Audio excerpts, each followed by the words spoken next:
nossa família, na nossa igreja. Amém? Quero falar com você sobre que tempo nós estamos vivendo e que nós precisamos ter coragem para não sermos atuais. É preciso ter coragem para não ser atual. Você fala, bispo, mas não é bom ser atual, não é bom se atualizar? Depende. Tem coisas que são atualizáveis e tem coisas que não são atualizáveis. E a igreja precisa entender isso. A gente é a igreja da parede preta, né? Atualizou o modelo e tal, joia, isso pode. A gente pode atualizar os louvores, pode, né? Gerações vão chegando, a gente muda os louvores. A gente pode atualizar a roupa que a gente veste, a gente pode atualizar um monte de coisa, mas princípios de Deus e o que Deus fala conosco não tem como atualizar, porque a palavra do Senhor, ela é eterna, ela não é atualizável, ela é atemporal. Então o mesmo Deus que falou aqui é o mesmo Deus que fala aqui. Se Ele mudar a palavra, se Ele der uma outra, aí é outra história, mas eu não posso mudar a palavra de Deus. Abra sua Bíblia aí em Josué, capítulo 1, livro de Josué. Eu estou introduzindo o que eu vou fazer nesses 3 dias, introduzindo assim, é uma palavra completa, mas eu vou, para quem está no culto da manhã, vai receber um pouco mais. Nós vamos basear tudo o que vai acontecer hoje à noite, segunda e terça, em cima do que eu vou falar com você aqui hoje, amém? Josué capítulo 1, verso 9, fala assim: não foi isso que eu te ordenei? Seja forte e corajoso, não tenha medo, nem fique assustado, porque o Senhor, seu Deus, estará com você por onde quer que você andar. Super conhecido versículo, você já ouviu, já pregou, já ouviu pregações, já leu sobre isso. Josué está recebendo a herança de Moisés, está herdando o legado de Moisés. Moisés é morto, agora ele está de frente para a terra prometida, agora ele tem a terra prometida, Canaã, na sua visão, e a palavra de Deus para ele é: ser forte e corajoso.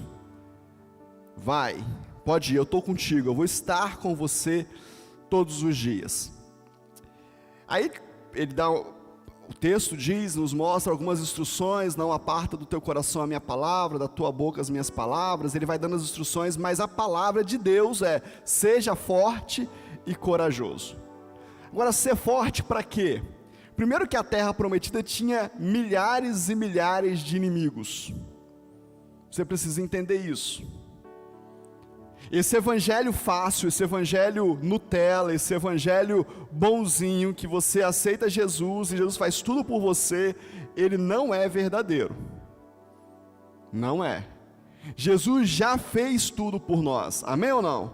Tudo que ele tinha que fazer, ele já fez. Ele já morreu na cruz, ele já levou os nossos pecados, já curou nossas enfermidades, amém ou não?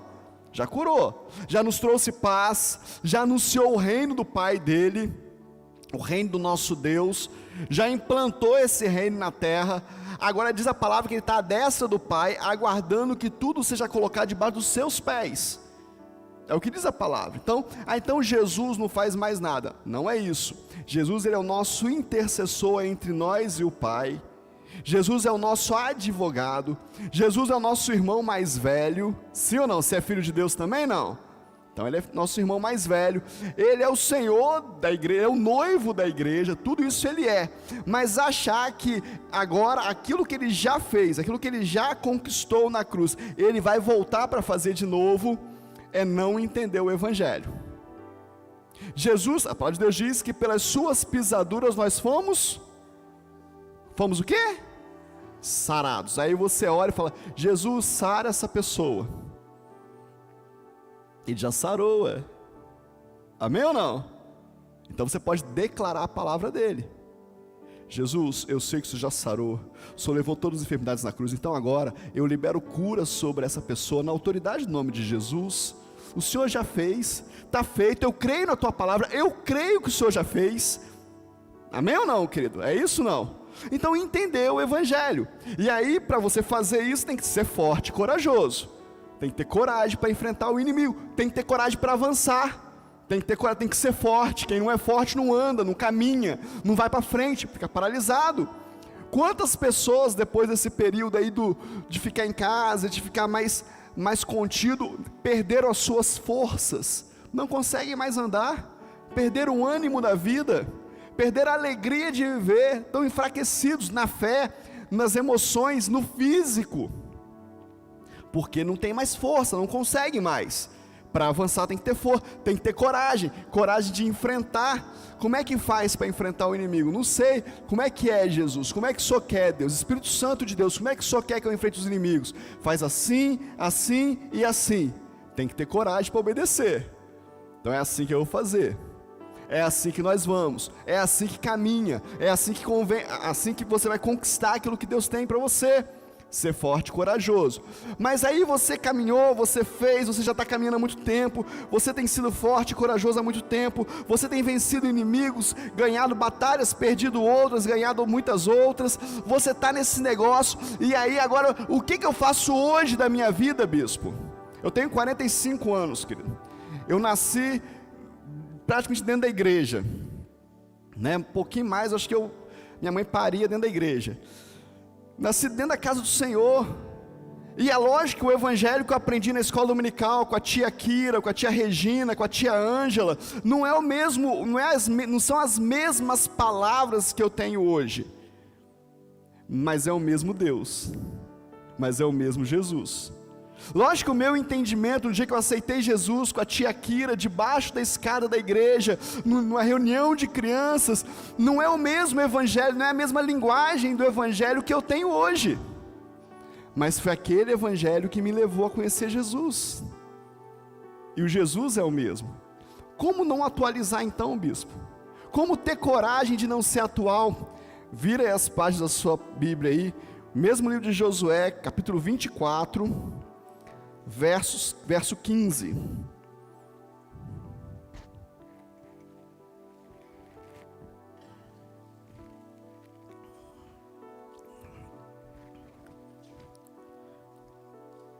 O que diz aí? Mas se vocês não quiserem servir o Senhor, escolham hoje a quem vão servir. Se os deuses a quem os pais de vocês serviram do outro lado do Eufrates, ou os deuses dos amorreus em cuja terra vocês estão morando. Eu e a minha casa serviremos o Senhor. Por que eu escolhi esses dois textos? Porque um fala do início da caminhada de Josué, primeiro capítulo de Josué, e o outro fala do último capítulo de Josué. Depois de todas as batalhas, todas as guerras, todos os enfrentamentos, todas as vitórias, todas as derrotas, ele chega no capítulo 24 e fala: olha, eu não sei vocês, mas eu continuo no mesmo lugar, eu e a minha casa serviremos o Senhor. Ele está dizendo o seguinte: não importa as circunstâncias, não importa o que está acontecendo ou o que não está acontecendo, eu e a minha casa serviremos o Senhor. E eu quero te perguntar, qual é a decisão que você tem tido na sua vida hoje? O que você tem vivido hoje? Aí você fala assim: bispo, mas são inimigos demais, são guerras demais, são lutas demais, são dificuldades demais. Eu sei, querido, mas você sabia que até nas guerras, até na escravidão do povo de Deus, Deus usou para ensinar o seu povo? Você sabia que até nas guerras que você enfrenta, Deus quer te usar, quer te ensinar, quer te mostrar as verdades? Sabe o que eu tenho visto nesses dias? Eu tenho visto corações, eu tenho visto pessoas com chamado, pessoas com uma vocação ministerial, com uma vocação espiritual, com uma vocação natural para ganhar dinheiro na rua, para poder ser próspero, para ter saúde, para ensinar outros, para gerar vida em outros. Eu vejo as pessoas do lado de cá, mas vejo do outro lado pessoas que foram geradas num sistema tão corrupto, no sentido não de corrupção política, mas corrompido dos princípios bíblicos, dos princípios éticos, dos princípios cristãos, que quando as duas coisas precisam se encontrar, elas não se encontram. Pessoas que têm um coração amável, mas foram ensinadas a vida inteira a ser egoísta. Então elas querem amar as pessoas, mas elas não conseguem se dar para as pessoas. Elas não conseguem se entregar, porque o coração é egoísta. O coração a vida toda ela ouviu, olha, pouco fubá seu angu primeiro. Não dá nada para o coleguinha não, guarda para você. Quem sempre guarda, sempre tem. São, né? O que a gente foi gerado. E aí vira uma crise, porque existe um vazio, porque esse vazio só é preenchido quando o nosso propósito é preenchido, quando o nosso propósito é atendido. Eu falei que na hora da oferta sobre homens que estão ensinando coisas aí, mulheres ganhando rios de dinheiro, ensinando coisas, e muitos deles, lógico que tem os picareta, lógico que tem os sem vergonha da vida, lógico que tem, mas muitos deles estão ensinando uma só coisa: cumpra o seu propósito. Mas Satanás veio destruir o propósito. Qual que era o propósito do povo de Deus aqui nesse contexto de Josué? Qual era o propósito? Ser liberto do Egito e herdar Canaã. Esse era o propósito. É bom ou ruim, gente? Deixar de ser escravo para ser dono da sua própria terra. É bom ou ruim isso?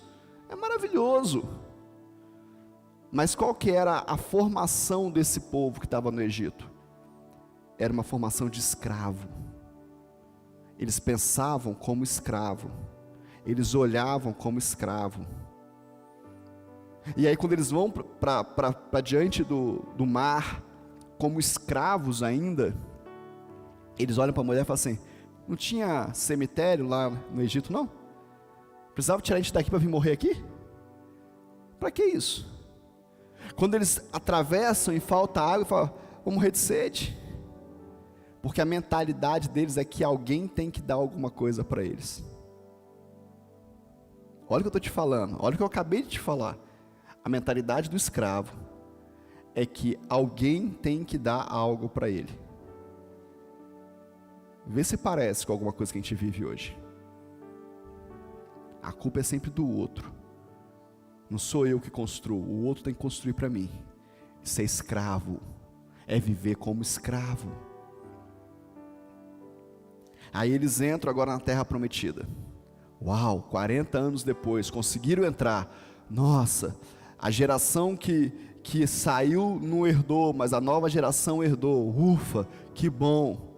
Aí qual que era a ordem? A ordem era: cultive a terra por 6 anos e descanse a terra no 7º. Aí qual que é a mentalidade do escravo? Eles começam a produzir, começam a dar. A terra começa a frutificar, começa a dar muita coisa, começa a ser muito bom. Eles não tinham o que comer direito, agora eles têm muita abundância, agora eles têm muita fartura. 6 anos eles trabalhando, a coisa funcionando. Quando acaba os 6 anos, agora não trabalha, 1 ano parado. Mas se a gente parar, vai acabar. O que a gente vai comer se parar? Deixa eu te falar um negócio, querido. A nossa carne, ela se acostuma com todo tipo de regalia. Deixa eu fazer um parênteses aqui, depois me ajuda a voltar onde eu estou. Estava ouvindo uma missionária, alguém contando de uma missionária, num país muito pobre. E eles fizeram um trabalho de levar comida. E aí quando eles chegaram nesse lugar para levar comida para essa comunidade, as crianças começaram a comer, e essa missionária ficou muito feliz, mas ela não comia. Ela estava ali, empolgada, feliz, distribuindo comida, e as pessoas que promoveram, os empresários do Brasil que foram lá promover isso, começaram a observar que ela não comia, e ela morava lá, então ela também tinha fome. E alguém muito incomodado chegou para ela e falou assim: e você não come? Ela falou: tem 14 dias que eu não como, deixa eu dar para eles primeiro. 14 dias sem comer, mais 1 hora, mais 2, mais 3, que diferença faz? Deixa eu fazer a alegria deles primeiro. Se você ficar algum tempo sem comer, você vai acostumar a ficar sem comer. O seu organismo começa a produzir mecanismos para sugar tudo possível para que você não morra. Mas se você acostumar a comer toda hora, um jejum de 5 horas, de 12 horas te mata, te arrebenta. Sabe o que é, pastor? Eu não consigo ficar até meio-dia sem comer, não. Eu começo a tremer, eu tenho muito de saúde. Não, você tem problema de mal acostumado. Entendeu? Lógico que tem pessoas que têm questão de colesterol, de glicose, é outro papo. Estou falando de gente que não tem essas questões. Tem gente que fica endemoniado se passar a hora de comer, querido. Tem crente que manifesta o capeta na vida dele quando ele pensa em comer. Já viajei com uns e eu esqueço de comer.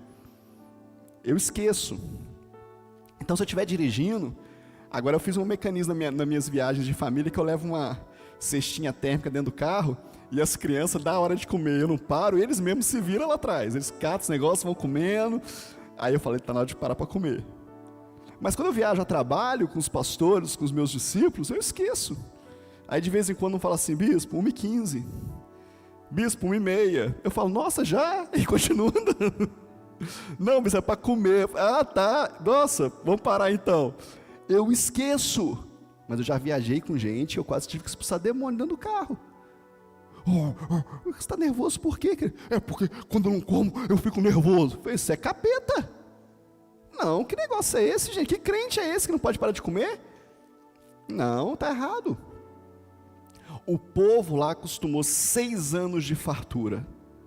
Agora a terra vai descansar. E o Senhor vai prover sobre vocês. O Senhor proveu 40 anos. Agora era só mais 1 ano. Mas a mente deles era de escravo. Não dá para parar.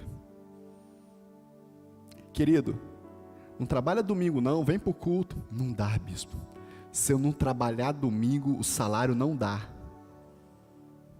Querido, cuida da sua casa. Não dá, bispo. Se eu parar para cuidar da minha casa, o salário não dá.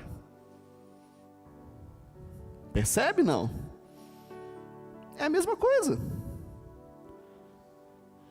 Aí, eles trabalharam o 7º ano. Depois trabalharam mais 6 anos e trabalharam o 7º ano. Por 40 vezes eles fizeram isso. Por 40 anos, eles foram escravos da Babilônia. O mesmo número de anos que eles não descansaram a terra, foi o mesmo número de anos que eles se tornaram escravos. Percebe? Teve que parar.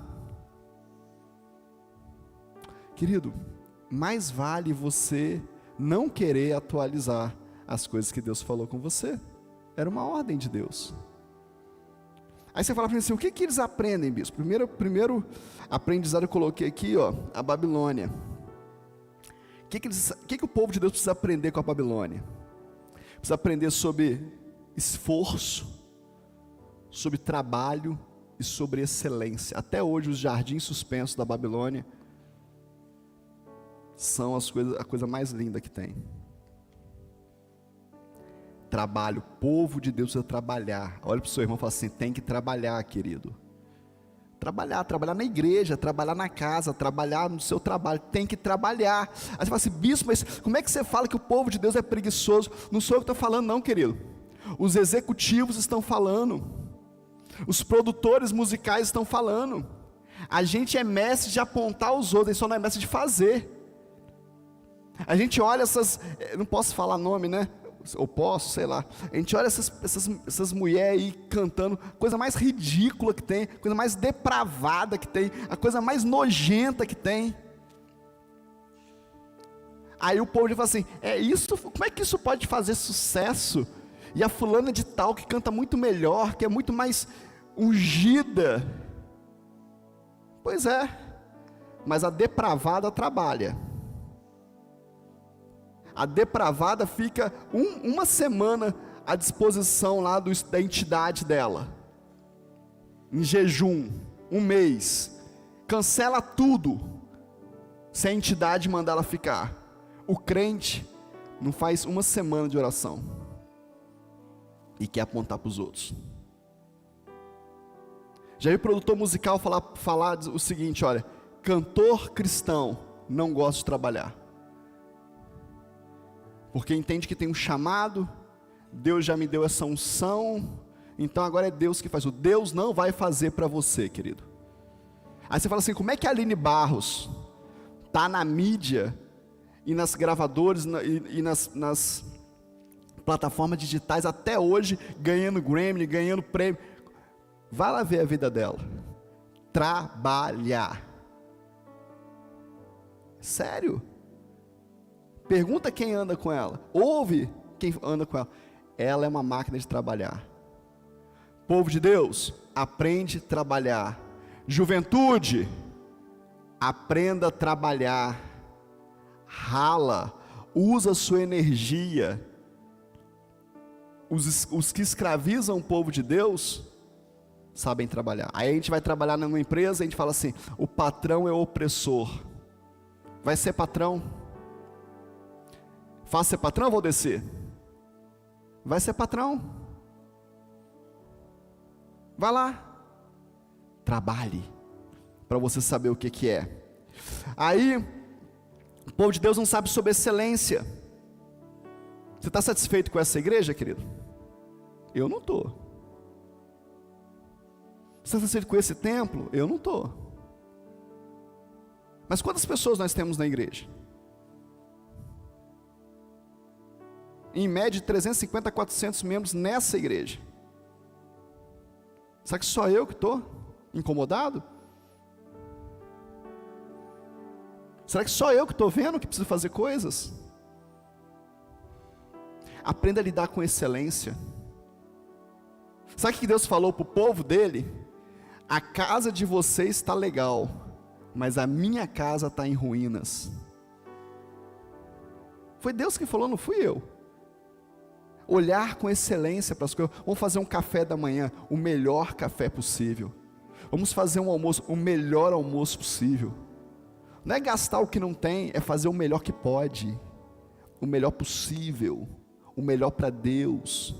Nós podemos fazer mais. Você pode fazer mais? Não. Eu posso fazer mais. Eu posso fazer mais. A preguiça me deixa. O não olhar com olhares de excelência me faz parar. Achar que é o outro que tem que fazer, é o pastor que tem que fazer. Depois de tantos anos de cristianismo, que nós ainda conseguimos enxergar pastores como empregados, como nossos empregados, como nossos servos. Tem que amadurecer, tem que crescer. Segundo o reino que oprimiu o povo de Deus, os medos e os persas, Ciro no norte, Dário no sul, o que eles ensinavam para a gente? Para o povo de Deus? Diálogo, porque eles conquistavam nas negociações, nas conversas. Não tinha guerra.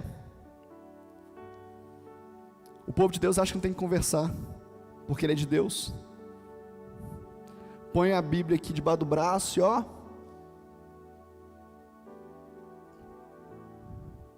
Por muitos anos nós somos chamados de antipáticos, querido, pelo mundo. Donos da verdade, sim ou não? Quem tem mais de 10 anos de igreja aí sabe disso. Não gosta de crente com o nariz em pé. Conversa. Esse dia eu postei nas minhas redes sociais lá um pacotinho de café que eu ganhei. Falei, bispo bobo, fica postando um negócio bobo desse.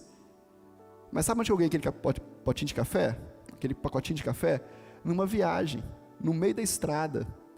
Porque eu encostei no balcão da parada, o rapaz encostou do meu lado, puxou o assunto, a gente começou a desenvolver um raciocínio, descobri que ele passou por Teresópolis, morava em Patos de Minas, não sei o que e tal, papapá, papapá. Rapaz, gostei de você, aqui minha família e tal, vou te dar um café de presente. Nunca vi um homem. Conversa, querido, diálogo, esteja aberto, e Deus quer te dar momentos especiais dele cuidando de você. Fizemos uma viagem agora, a pastora Carla é muito da história, né? Ela gosta da história das coisas, ela fica imaginando coisas. Ela parou e falou assim para mim assim um dia de noite: queria tanto entender a história desse lugar, queria entender como é que começou isso aqui, quem é a pessoa que idealizou isso aqui. Aí dormimos, no outro dia de manhã tomamos café, fomos para a piscina. Na piscina, daqui a pouco chega uma senhorinha, encosta do lado da pastora Carla. Bom dia, tudo bem? A pastora, bom dia, tudo bem, como é que é o nome da senhora? Meu nome é fulano, não sei o que, não sei o que. Eu moro aqui desde quando isso aqui não era nada. É mesmo? Mas como é que começou isso aqui? Menina, isso aqui começou assim. Essa mulher ouviu você falando de noite? Não, mas o Espírito de Deus sabe o que vai agradar o teu coração. Mas você precisa estar aberto a conversar, a dialogar, a negociar. O reino da Grécia, o que a Grécia nos ensina? A Grécia nos ensina que existem duas coisas: ciência e filosofia. Crente tem que saber das coisas, querido. Crente tem que conhecer das coisas. Matemática de crente, tem crente que fala assim: não, matemática é de Deus, 2 mais 2 é 5. A de Deus, a sua continua sendo 4. A de Deus é outro papo.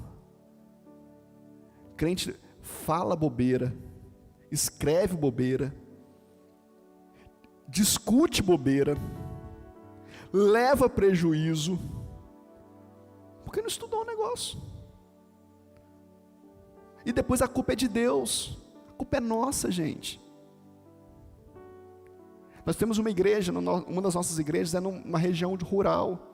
Quando nós começamos a igreja, a maioria das pessoas eram analfabetas, não sabiam assinar o nome, a maioria, não é? A maioria. E aí, os produtores rurais roubavam da igreja, roubavam dos irmãos. Se estão roubando dos irmãos, estão roubando da igreja. Nós somos um só corpo, sim ou não? Então eu tenho que me importar se você está sendo roubado ou não. E aí o pastor veio falar comigo, falou: pastor, os irmãos lá trabalham, chega no final do mês a uma miséria de salário, não tem lógica. Eles colhem, saca, colhem. Tem que ter um mecanismo, como é que a gente vai fazer para poder ensinar? Aí ele foi: ora lá, pede a Deus. Aí no outro dia ele me ligou e falou: já entendi o que eu vou fazer, bispo. Eu vou mandar eles com roupa, mandar eles irem para a lavoura com roupa com bolso. Em cada saca de café que eles escolherem, eles pegarem um grão de café e colocar no bolso. E todo dia, no final do dia, eles vêm aqui na igreja e me entregam os grãos de café e eu vou anotar. Deu pau na cidade, querido. A igreja mudou a vida financeira dos irmãos. E aí os irmãozinhos, as irmãzinhas vinham: aqui, pastor.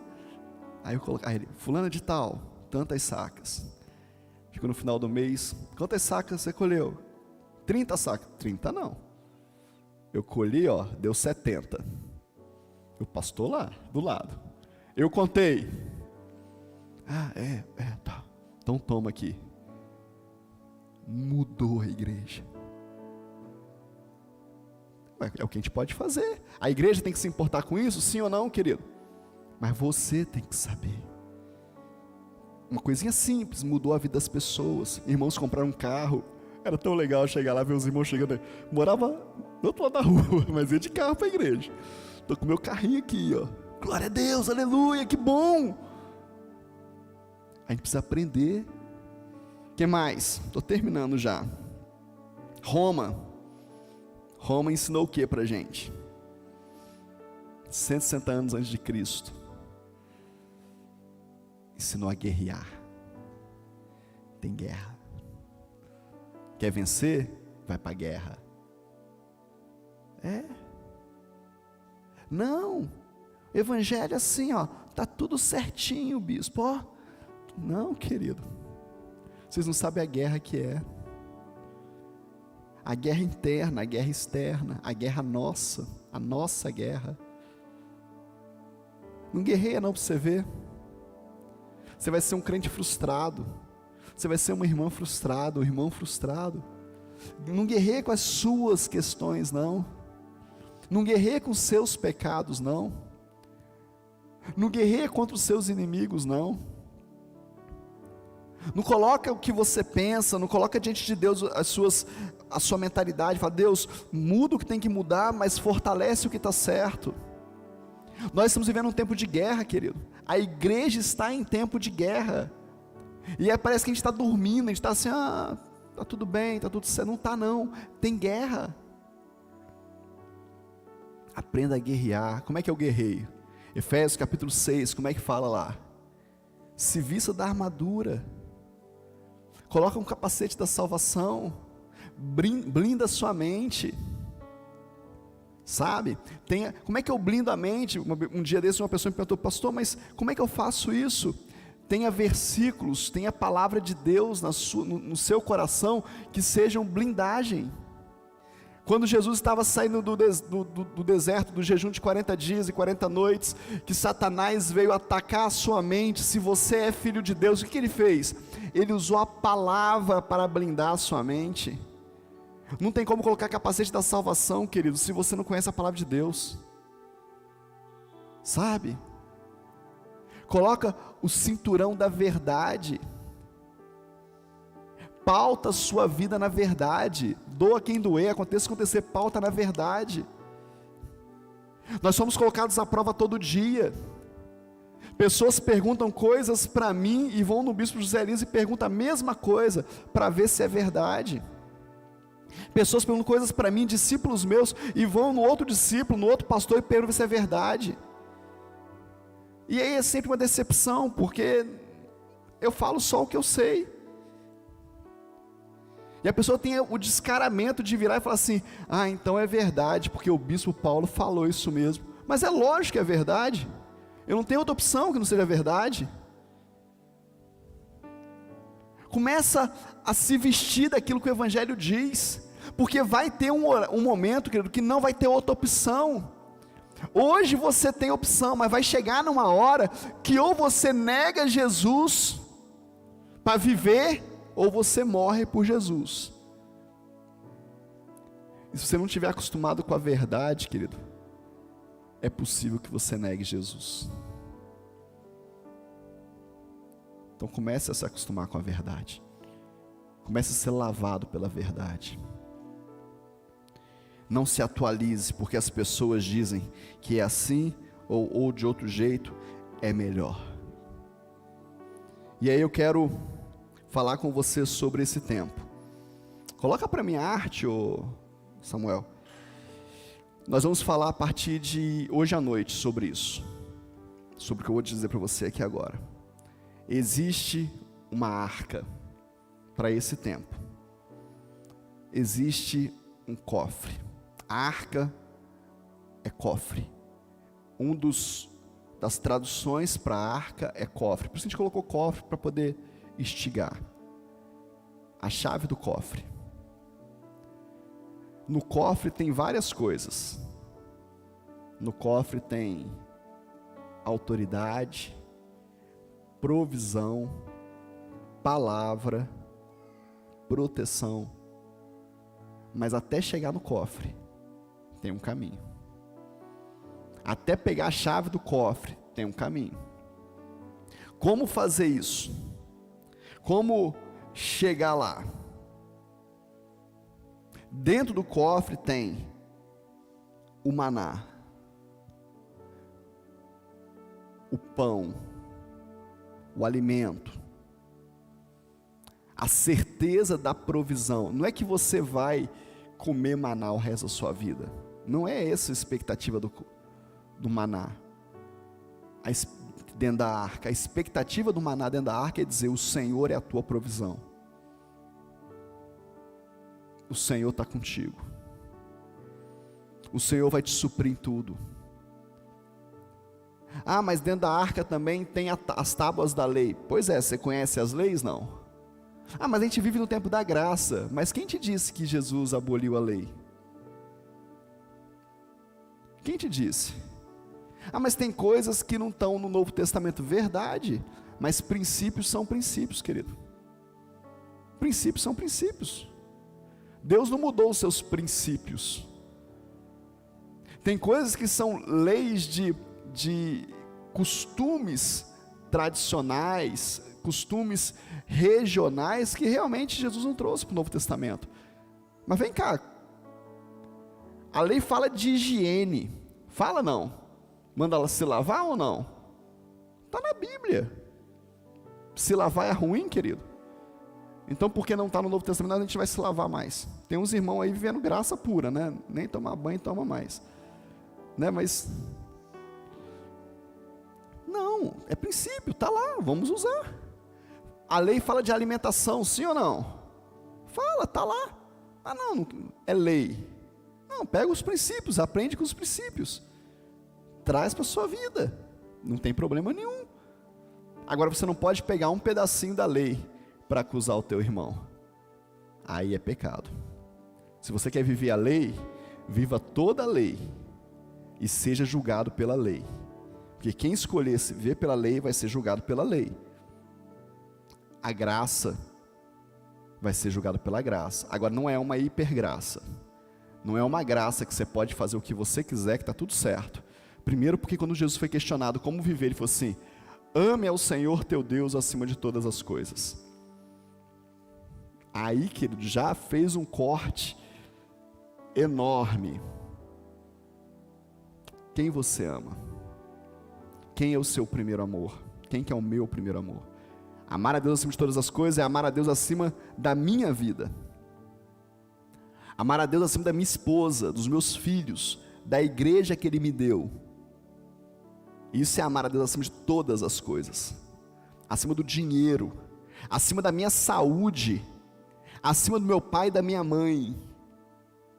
Isso é amar. Ah, mas Deus não quer que você ame as pessoas? Aí vem o segundo: ame o teu próximo como a ti mesmo. Mas o primeiro é amar a Deus acima de todas as coisas.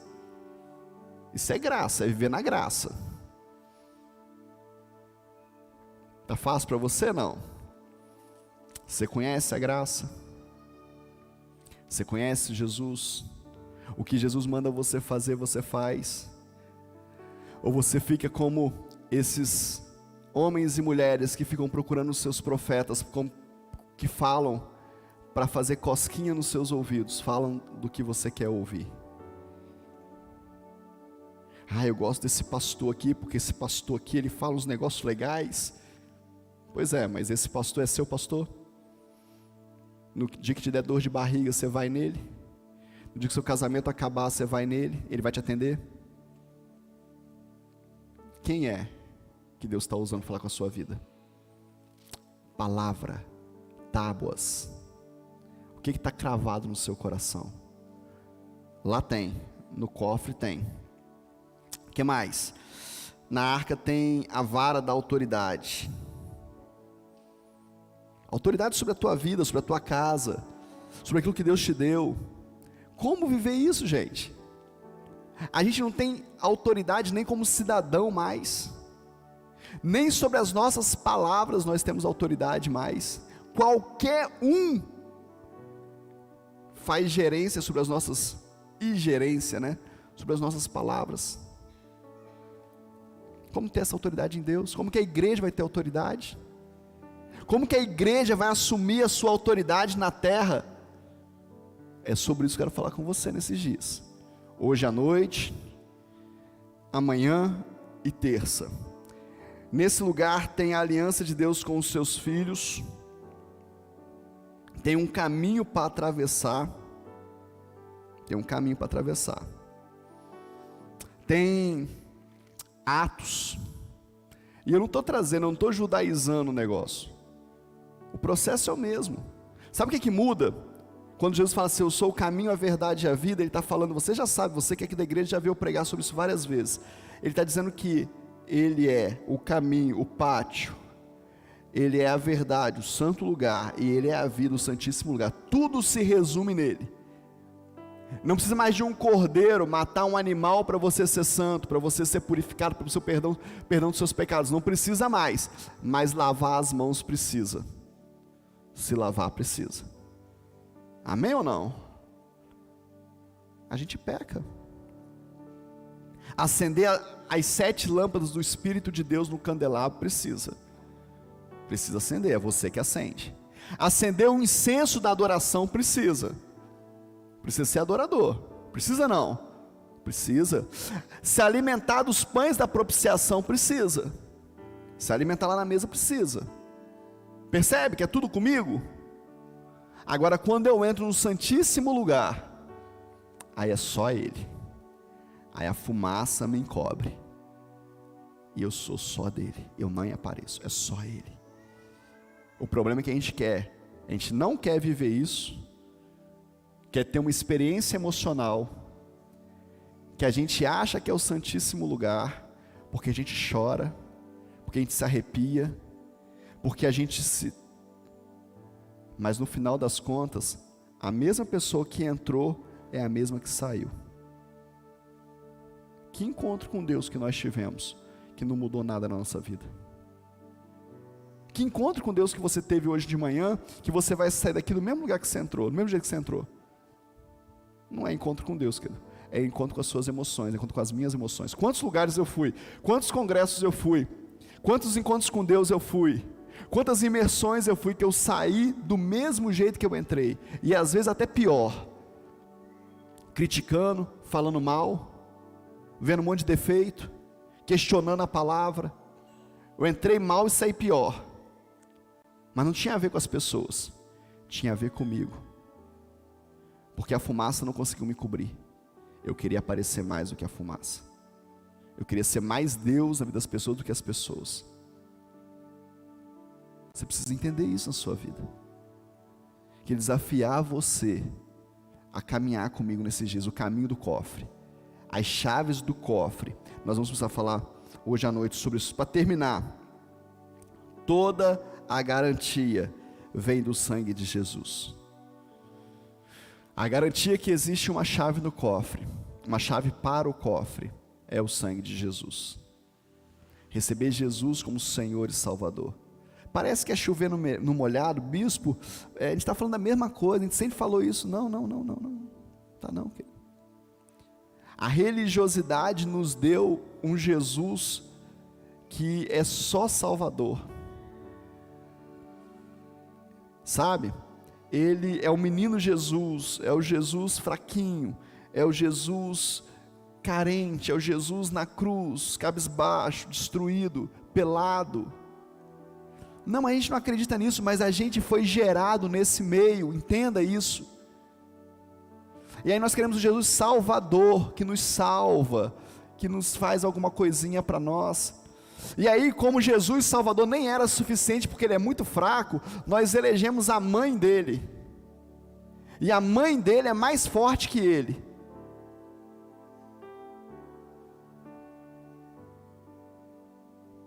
E aí a gente coloca um monte de coisa no lugar antes de Jesus. Ele é o Salvador das nossas vidas. Foi Ele que morreu, ressuscitou ao terceiro dia.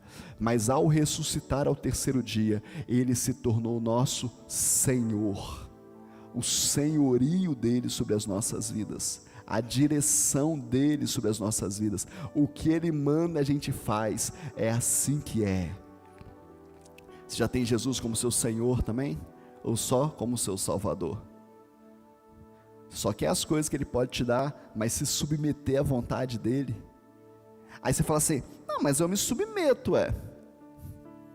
Mas a igreja fala para você fazer alguma coisa, o seu pastor fala, a sua pastora fala, Deus fala com você, você fala, não, mas aí também não é assim, né? É se eu quiser. É se eu tiver vontade. Quando eu quiser, eu faço. Posso ser duro com você nessa manhã?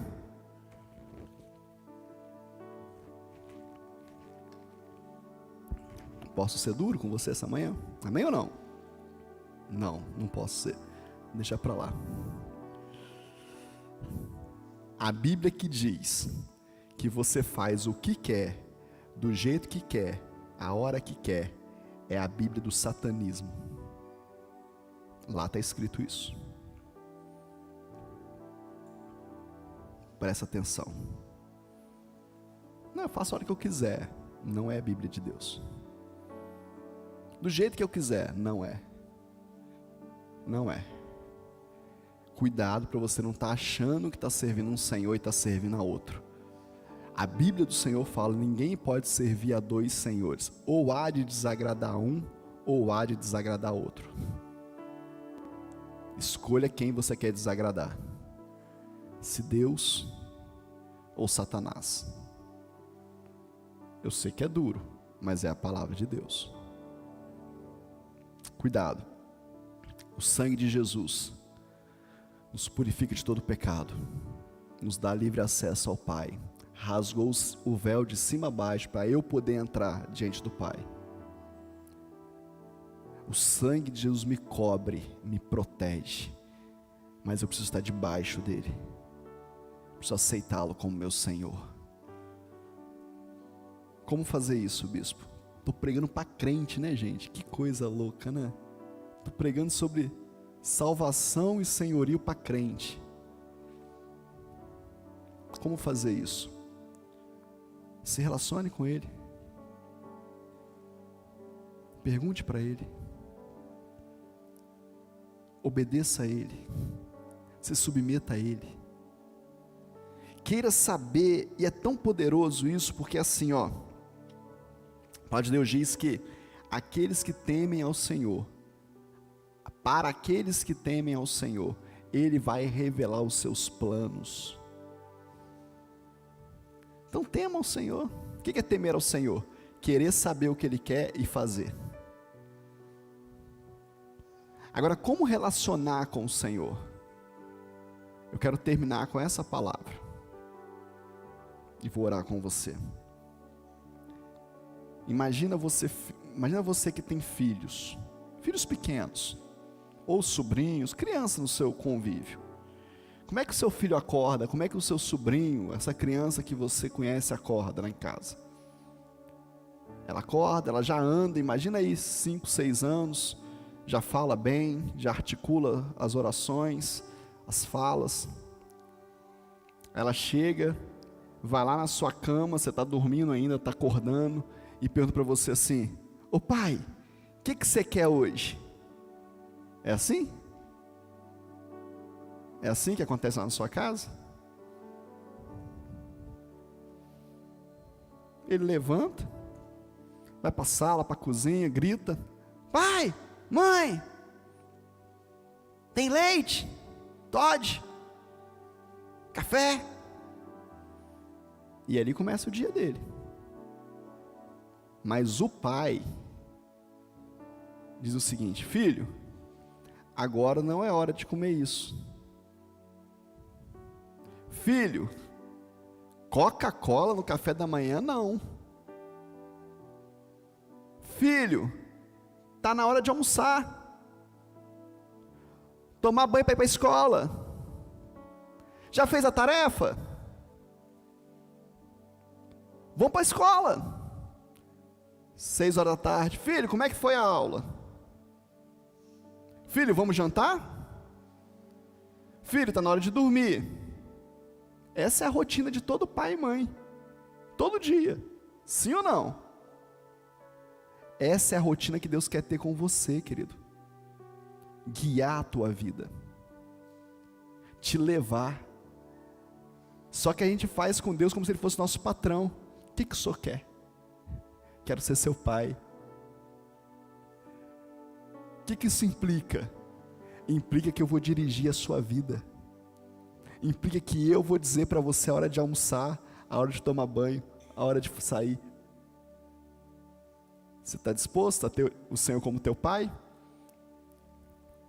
Aí você fala assim: bispo, mas Deus não vai fazer isso comigo. Lógico que não. Você tem quantos anos? Passou da época, né? Você não vai para a escola mais. Lógico que não. Mas Ele pode falar com você ainda? O seu pai natural pode falar com você ainda?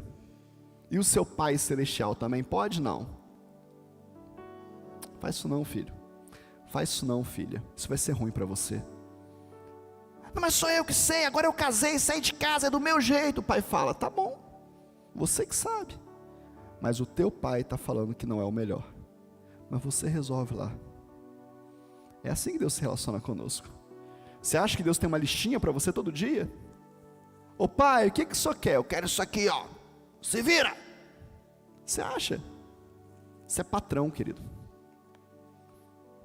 Isso é mentalidade de quem é escravo. achar que todo dia vai ter uma lista para ele de Deus, para ele cumprir. Você é escravo. Filho se relaciona com o pai. Filho ama estar com o pai. Filho ama ouvir a voz do pai. Filho para na frente do pai e fala: vou ficar aqui até que você fale comigo, porque eu amo ouvir a tua voz. A minha agenda não dá, bispo. Então eu vou te dar uma péssima notícia. Eu não tenho tempo para isso, vou te dar uma péssima notícia. O padrasto, o pai das trevas, o pai da mentira, ele não precisa do seu tempo. Ele vai jogar no seu ouvido, você parando ou não, tudo o que ele quer falar. E você vai obedecer a ele, e não ao Pai Celestial. Porque o pai das trevas, ele não é educado, ele não é gentil, ele é ladrão. Ele é ladrão, ele rouba o seu tempo, a sua energia, ele rouba a tua alegria, ele é ladrão. Ou você para ouvir Deus, ou você vai ouvir Satanás andando. Ou você para ter vida com Deus, para conseguir blindar a sua mente, ou Satanás vai jogar flecha na sua mente o tempo todo com você andando, caminhando, trabalhando, fazendo o que você quiser fazer, ele vai jogar flecha. Agora, se você tiver vida com Deus, querido, em você vai ter o sangue de Jesus, e você vai aprender a viver de vitória em vitória, com as chaves do cofre, para receber aquilo que Deus tem para você. Hoje à noite eu quero